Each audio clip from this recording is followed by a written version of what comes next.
Yeah, we're live. If you got any questions, let me know. Want to talk about anything, let me know. Otherwise, I'm just looking at laps, having a Friday evening, figuring out who looks like they're going to be the fastest. Obviously, looks like Zilich is your guy. Pretty much got to play. Loved him on Mazda MX-5.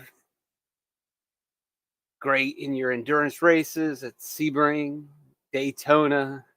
17 years old, North Carolina. What more could you ask for? And if you'd rather look at Xfinity, we can flip over there as well, although we don't have qualifying data yet. As I'm watching Sammy Smith spin out in practice, her in qualifying, that ain't good.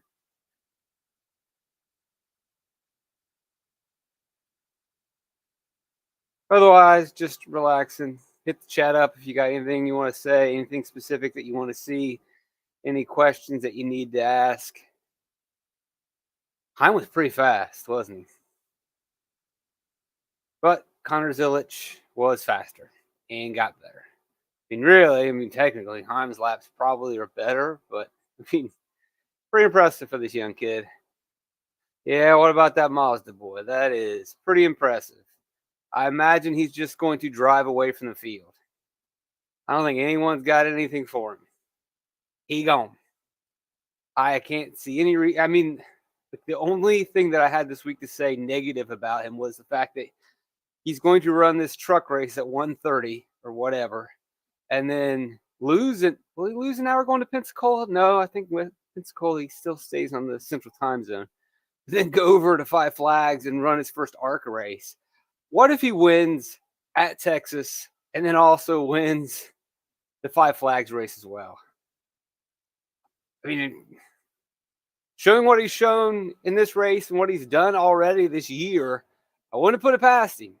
Oval racing and ARCA is a different story, but boy, he seems like the real deal. And I'm not joking when I said, could this kid have a full-time ride by the end of the weekend?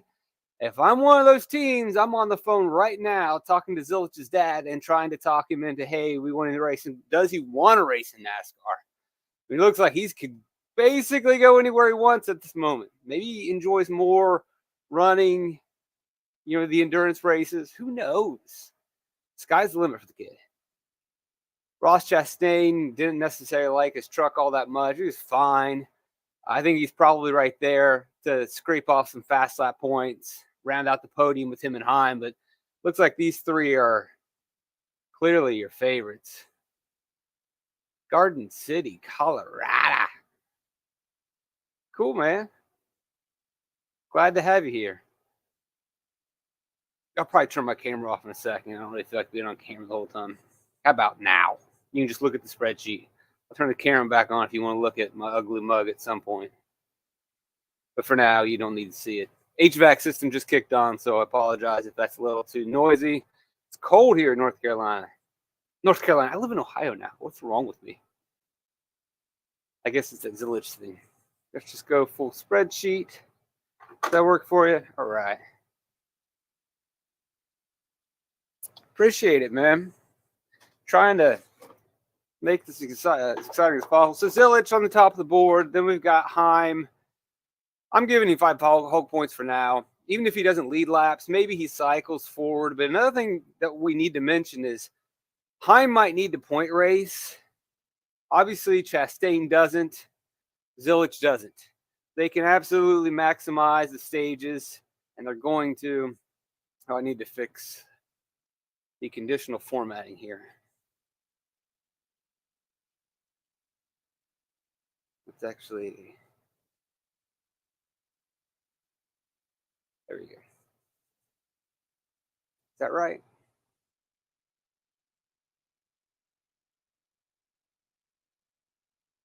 Is that pulling up correct? Yeah. Whatever. Should say P1 time. There you go.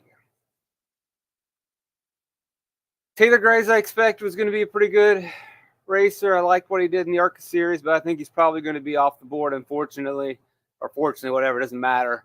That play that I talked about earlier this week is probably not going to work out. We're at in Ohio. Used to live in Kettering, Ohio in my youth. So I'm in Northwest Ohio, but I've lived in Dublin near Columbus, Athens, Greenfield in South. What's Kettering? It's Dayton area, right? Dayton, Cincinnati area, I believe. Spent plenty of time down there. Family around all over these parts. Sanchez at his price, no place differential, probably going to lose positions. I don't know if I can go there. I don't even think Chastain's going to be that much of an option. He could be, but 11,000. Don't see him winning the race. Really don't. Well, what's his 4.9 is what I got him at right now. I don't think that's going to be good enough to be optimal at all. Hawksworth, can't see him going too much further north. I got him at 4.3. You boost him. Well, actually, let's give him a 5th place finish. I mean, the guy did just look pretty awesome at Sebring and is the IMSA champions at the moment. Maybe put a little more respect on his name. And his practice fees are okay, but when he had to qualify, he qualified well, so give him credit there. 5X, that's probably not going to get it done. Montgomery County, some of his Montgomery ribs.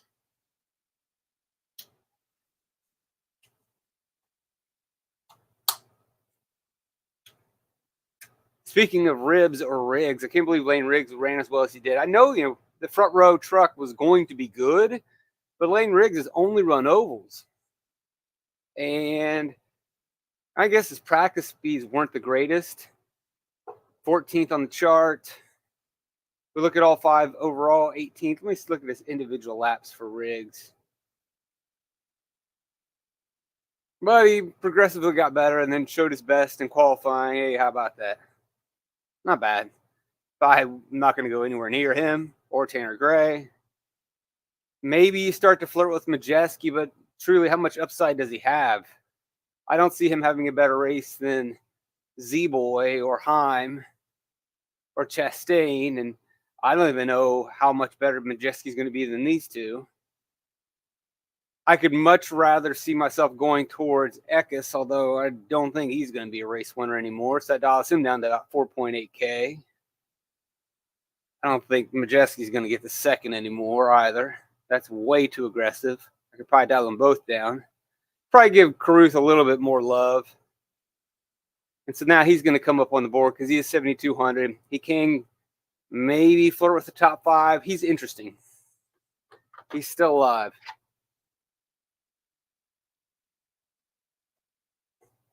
If you guys got any questions or you want any navigations, want me to go to a specific place, just say the word, and we'll pop over to that area of a spreadsheet or Xfinity sheet.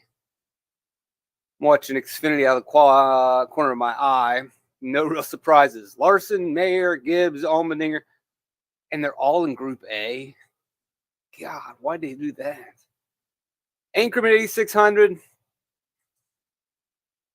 Third's probably a little too much, but he's there with Caruth. I like both of these plays. I guess Caruth is a little bit more favorable at a much more significant price. I would say Ankrum has, obviously he has more upside, but he still has to beat Chastain, Heim. Well, even if he can't get past those guys, he definitely can get above this crew. Won't be easy, but he's proven that he could do it. And his truck had plenty of speed. What were his specific laps for Ankrum? Not bad. Pretty good. Solid. If you take his five best laps and average them out, that's 6th on the grid. Pretty solid. SVG fastest now in Group B. Yeah, but that Group B doesn't look very solid at all. It's just the way it goes, though. Infigur's a possibility. I think 6 is probably a little much. That's a really good day for Infinger. And still, that's only 4.6. So that's probably not going to work. It does work for Friesen, but I don't know if Friesen's got 6th in him. I'm going to dive him down to 7. 5.2. Oh, boy. I mean, none of these guys are really showing up as very efficient plays at all, but that was expected. It's the truck series. The good trucks start in the front, they finish in the front. And when you don't have very many laps in the race, you do have to lower your expectations. You can't get like 6x out of everybody. Dean Thompson, Dean Thompson. I'm not going near Dean Thompson. Bailey Curry, practiced about where you would expect from a Nice truck. Qualified probably a little bit better, or other guys just didn't qualify the way they should have. Wallace Allen, I'm not surprised to see him qualify in the top 20. I'm not surprised to see him laying down pretty good laps, as I talked about a lot. He's the cheapest guy on the board. You weren't ever going to get him starting in the back. That just wasn't going to be a likely outcome or scenario. So getting him starting at 17th could be worse. I mean, your hands really could be tied if you would have had a better effort. But we said earlier in the week that he is capable of top 15. I got 20th now. But let's say he's 16th, fair, 5.5. If I can get 5x out of the cheapest driver, I will take it in a second. So let's dial him down to 17th. And I'm sure the optimizer will as well. Again, you don't want to get hung up. It's not the best point per dollar play. Yeah, it isn't the best point per dollar play, but the savings is going to be very significant. We've seen in the truck series plenty of times before where you got like a 3.6x Norm Benning in the optimal lineup just because it freed you up to play some of the bigger heavy hitters. And this isn't Norm Benning 7 laps down. Wallace Allen's a good road course driver. The Ram trucks are on the up and up. Not worried. Chase Purdy hasn't really been bad at road courses.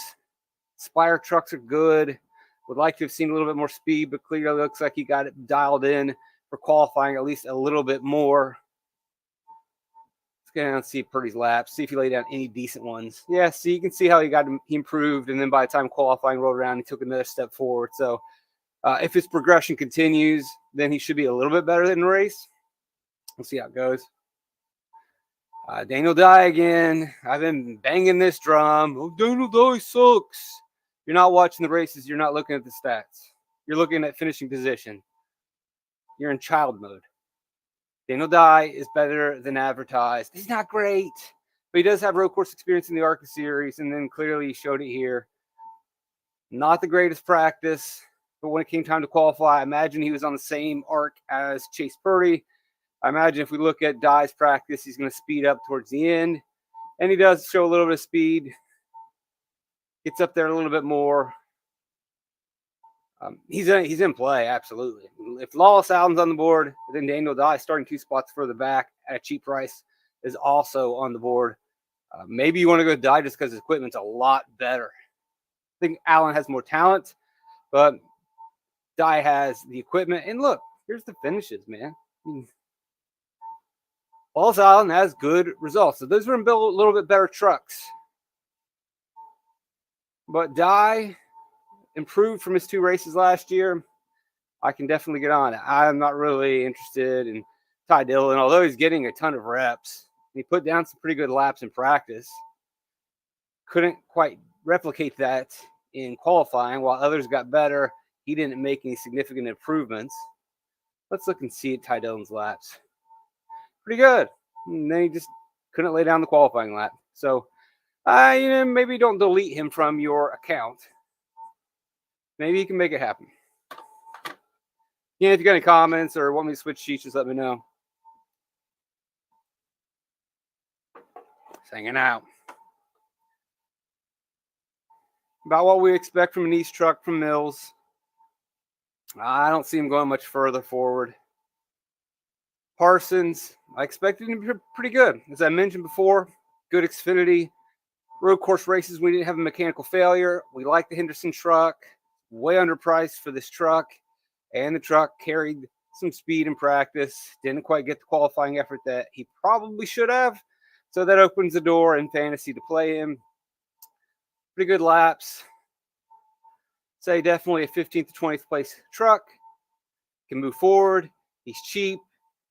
If you have the money and are scared of these plays, then Parsons might be the place to go. I'm a little bit more worried about Holmes. Didn't show any speed in practice. Yeah, he did lay down a decent lap in qualifying, but he hasn't really been a great racer at the road courses. As you can see, these laps are not very good. This is a one-off race. I don't know. Crafton, I need to dial this down because he's going to pop way too much, and he's not showing much speed. He's looking like the old Crafton again, and so I'm going to dial it down to 14, and he drops below. I think a lot of people will chase at this spot because he isn't that expensive. They're going to see his name, qualifying position. It is a Thor truck. We look at his specific laps. He didn't qualify well. He didn't practice well. Well, he actually did improve a little bit here. 88.8. Decent speed. Could be a top. I mean, I think still, though, 14th place is about where that would place him.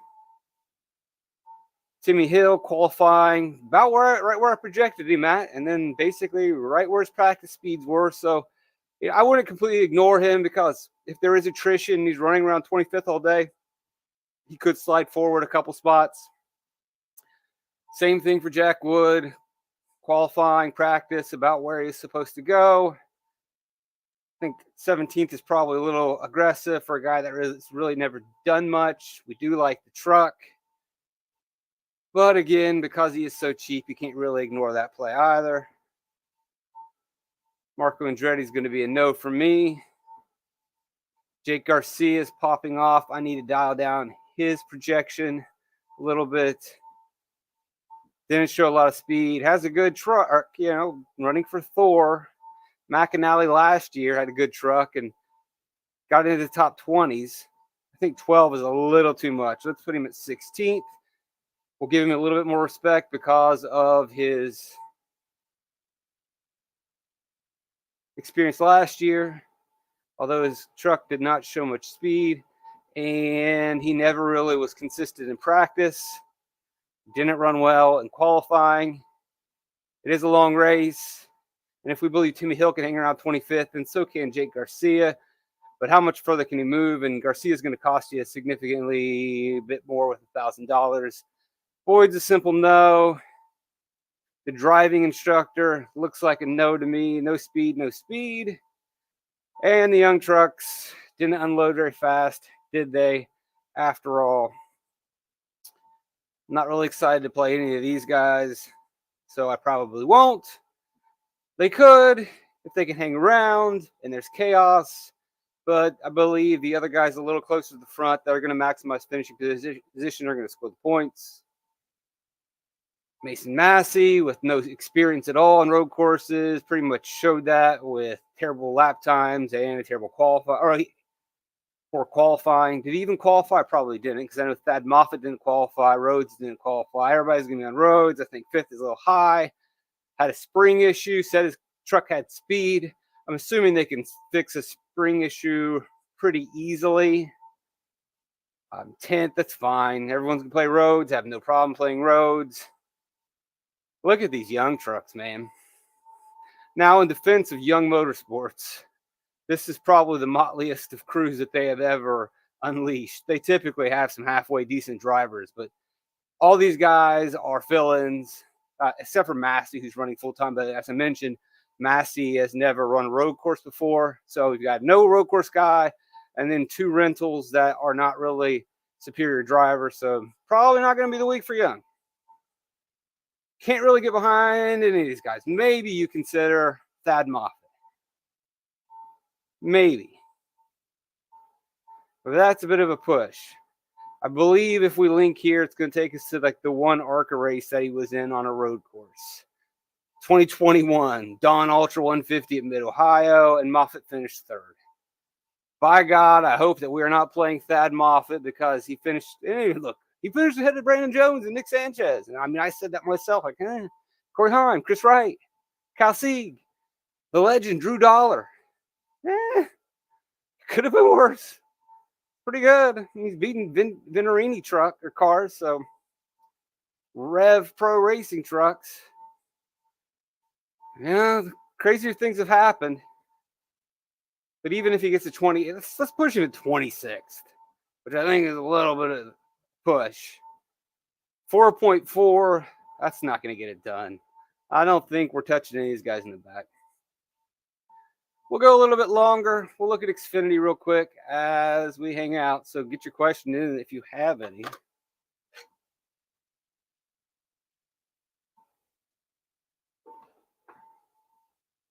Don't really want to do any projections necessarily, other than the ones I have for early projections.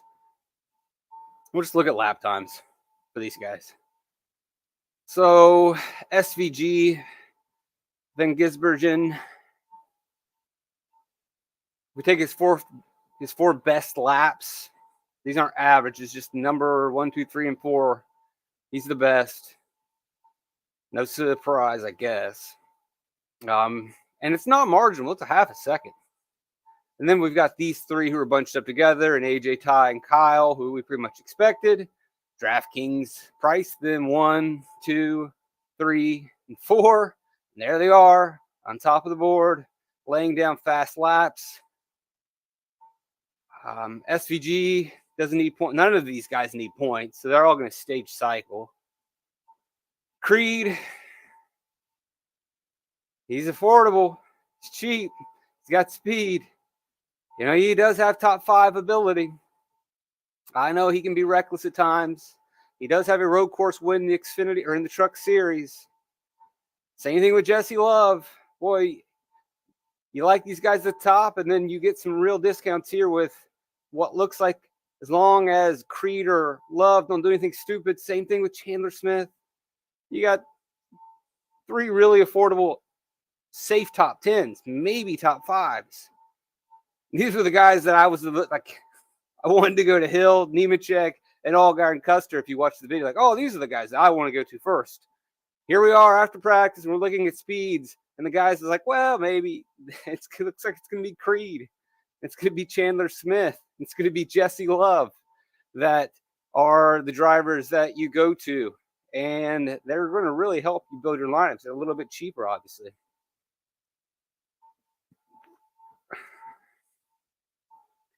Going down, still in the 90.3 mile per hour limit, you've got Sam Mayer.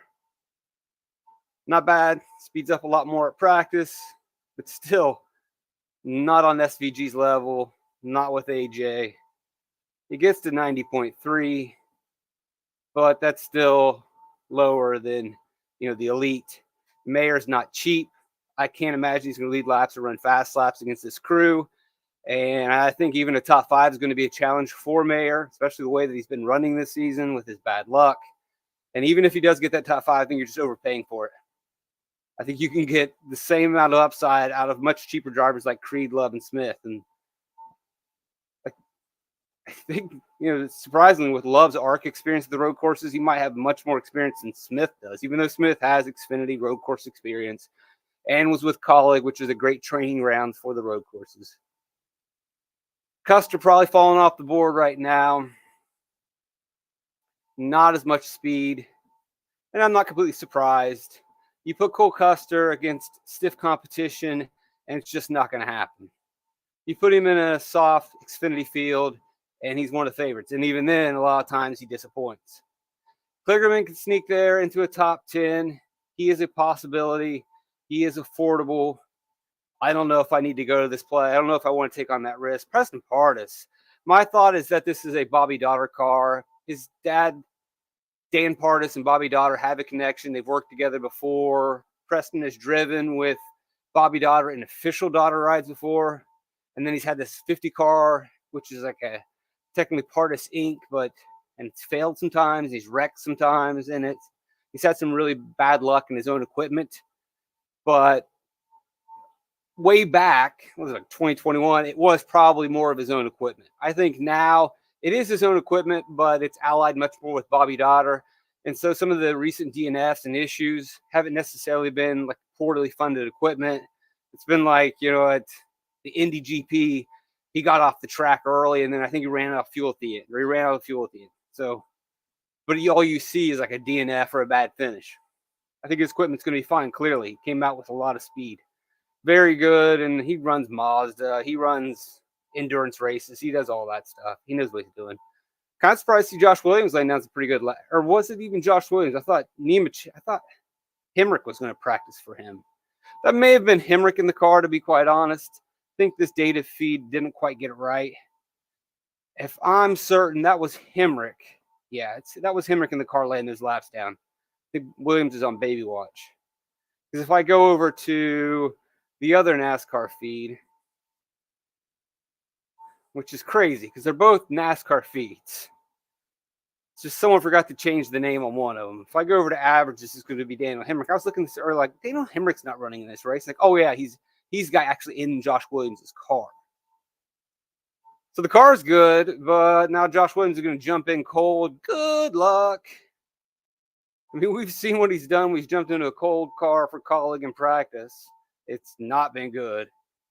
You think he's going to figure it out, have enough time in the race to figure it out? Probably not. That's no way I'm going to that. Austin Hill, a little disappointing speed. I won't overreact to that. Nemechek had his issue. Battery fell out of the car. Maybe that'll lower his ownership. I think he's still going to be a possibility. Did he even get to qualify? If he didn't qualify and he's starting in the back, then he's going to be pretty good. Hardest didn't make the race, or he just didn't take a qualifying round.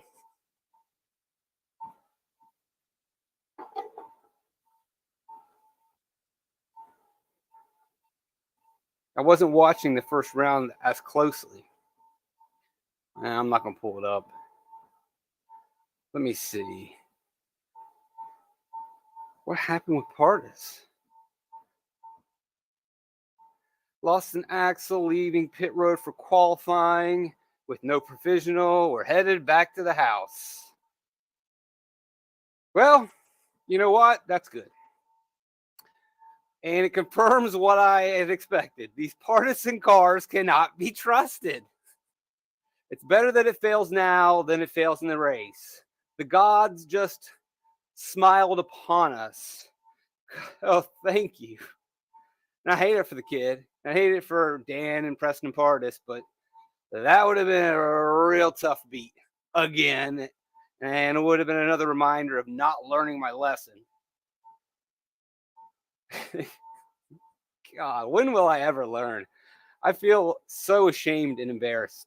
I'm talking myself into parts. Like, oh, no, this is a Bobby Daughter car now. No, he's going to be fine now. He's not going to have a mechanical issue. This thing is out. He got into the grass at Indy. That was checks chat, finds out D&Q, mechanical failure on the Pardis ride. Well, pardon me. Burton, 15th fastest, 18th on these. Obviously, this average is bringing it down. So he's more of what, like an 89.4? Well, he is an 89.4. I don't think that number is getting factored in because it's too low. So Jordan Anderson rides, fine. Alex LeBay, this is encouraging because, one of the worries coming in is it's the Gase vehicle. And although it struggles at the intermediate tracks, it has been halfway decent in some of the road course events for whatever reason. And LeBay got some speed out of it. That's encouraging. Allgaier, slow start, but started to pick up a little bit. Not too worried. But again, there's a lot of ifs and buts in that statement. There's not a lot of ifs and buts for Chandler Smith, Jesse Love, Sheldon Creed, who are all much cheaper. Sammy Smith, not a good session. Austin Green laid down a couple good laps here for Jordan Anderson. He's got road course experience, no stock car experience, but this will be interesting to see what he can do. Top 20 day from Austin Green in a Jordan Anderson car. Doesn't seem that crazy. And what is his price? $5K-ish? 5.6 for a Jordan Anderson car, that 18th in practice. You can definitely get on board with that. Who's Preston Pardis? I love Austin Green. I never cared about Preston Pardis. It was always about Austin Green for me. How quickly I go to the guy that I wasn't really that interested in. But that's what we do. Ed Jones picking up some speed here at the end. That's interesting. And he does have decent equipment.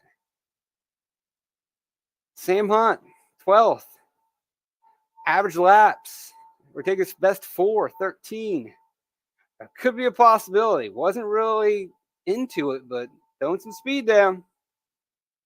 Bilicki doing about what Bilicki should do in that car. It's going to be kind of a tortoise in the hare thing. Maybe he gets it done. We've put way too much weight behind him in the past, and he just doesn't deliver, has mechanical failures. Yes, he knows road course racing, but so do a lot of these kids in the Xfinity Series. They've been road course racing nonstop for the last 5 years in the series. Brandon Jones doing his best Brandon Jones, not showing a lot of speed.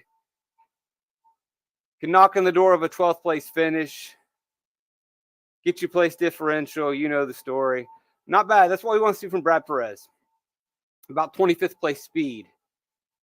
And that's kind of what I was hoping for. That's what we got. It's a decent car. It's Tommy Joe Martin's car. It could get 25th at speed. He is the bare minimum. Does have some road course experience. We can go there. I mean, he even has Xfinity road course experience. We look. 19th, Road America.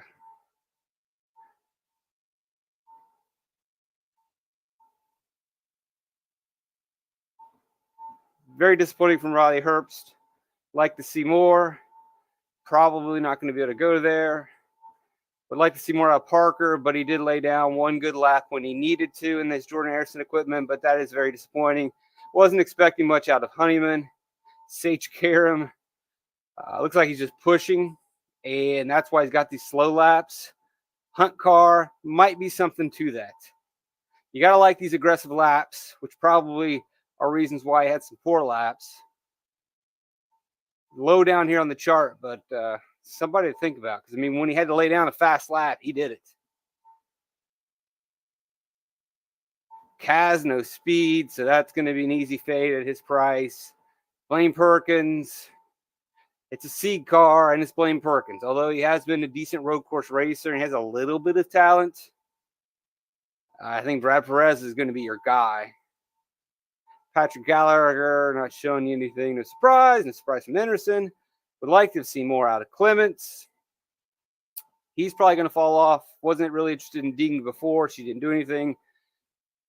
Brendan Poole not running very many laps. We know he was optimal at this race last season, but I don't think I need it.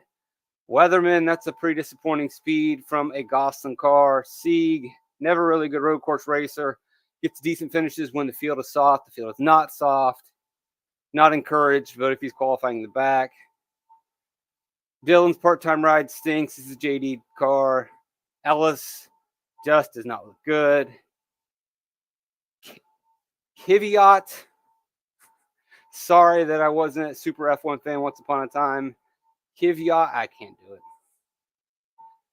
That'll round it out. Good to go.